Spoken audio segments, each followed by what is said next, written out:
base jumper is not a very good weapon, and the reason is quite simple.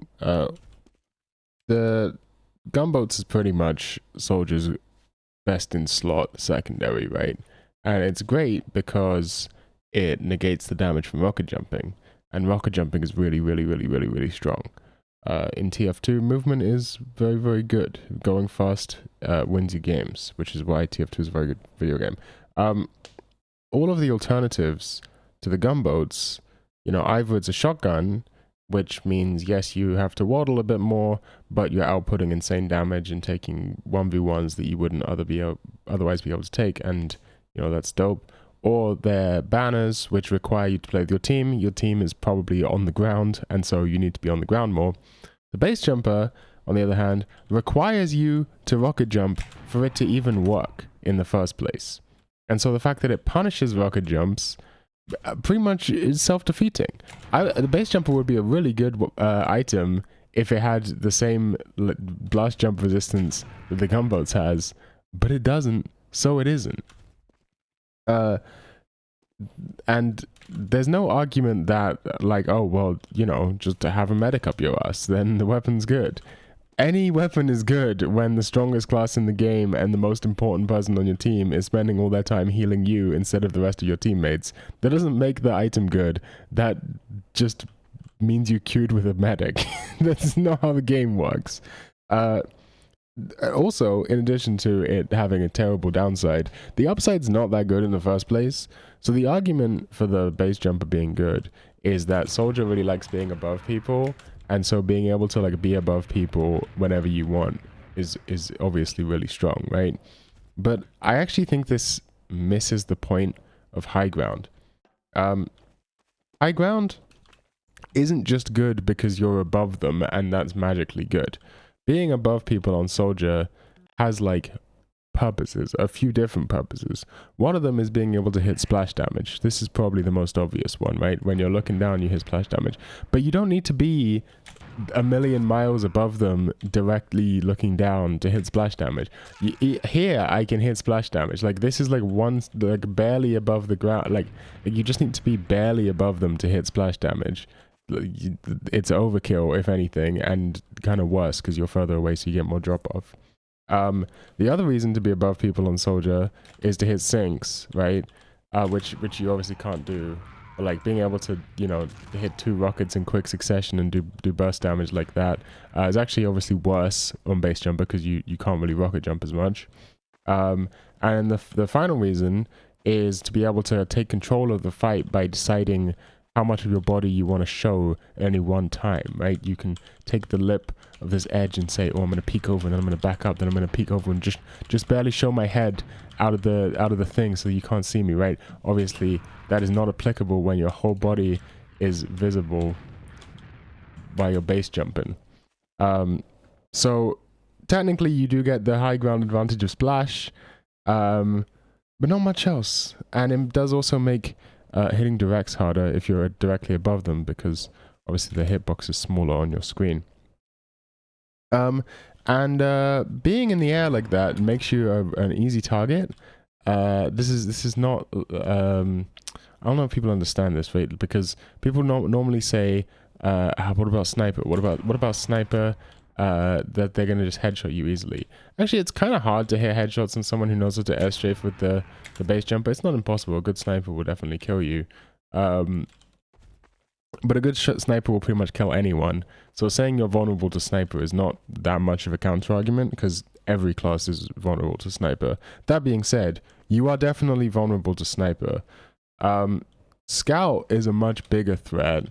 Normally on soldier, scout is already kind of a counter to you, or not a counter, but scouts can be difficult to deal with. You might have the option of just jumping away and not taking the fight. In this situation, if you're airborne, scouts can chase you down very easily and just pepper you with bullets. Any decent scout who knows how to aim is gonna rock your shit. And the other thing is sentries. And this is a bit of a two-sided blade. What the fuck? Double-edged sword. What the fuck am I talking about? Two-sided blade.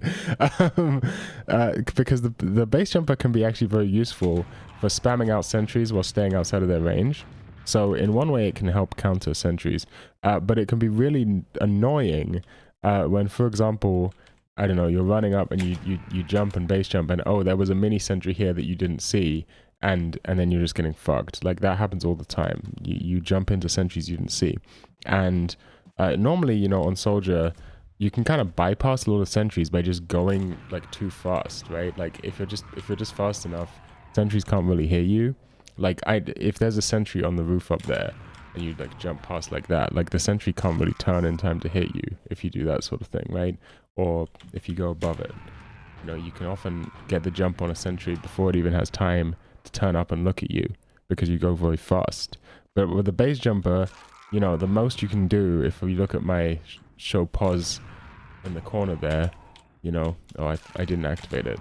What can I get up to? About 360? Something like that, which is not that fast, all things considered.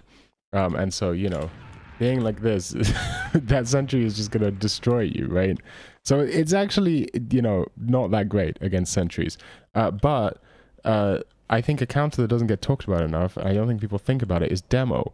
And so I cannot wait until Solarlight puts his video out, because there's going to be a bunch of base jumping idiots, and I can just do this. Like, you don't have to hit directs on demo, and I have 8 stickies that I can shoot faster than you can shoot rockets at me. Like, you're dead. This is like a hard counter. This is like, it's not difficult. You just look up in the air. You know, like it's free. It's actually free for demos to kill base jumping soldiers. So yeah, you're pretty much fucked. And something else that gets brought up is the airstrike, right? People say the airstrike pairs well with the base jumper. It's obvious to see why, right? You get the perma buff while you're in the air, so that's got to be good, right? But this is, you're losing out, because the airstrike pairs much better with the gunboats, because you can do all sorts of crazy shit. And now I'm gonna fuck it up trying to do it on camera. First try, but we're gonna make it happen. There we go. Epic rollout. Then boom, boom. There we go. First try. And yeah, try doing that with no health, because you don't have gunboats. I mean, I have my health automatically healing, but I will now give you a demonstration of what this game would look like if I did not have my health automatically healing. So I've just come out of spawn. I'm gonna roll out to the front lines, right? Let's go. Let's get it. Let's go out to the front lines. This is my normal rollout I would do on soldier. Boom. And we have 5 health. At least we don't take any fall damage though. Am I right? Like, how is this worth it? The calculation doesn't make any fucking sense.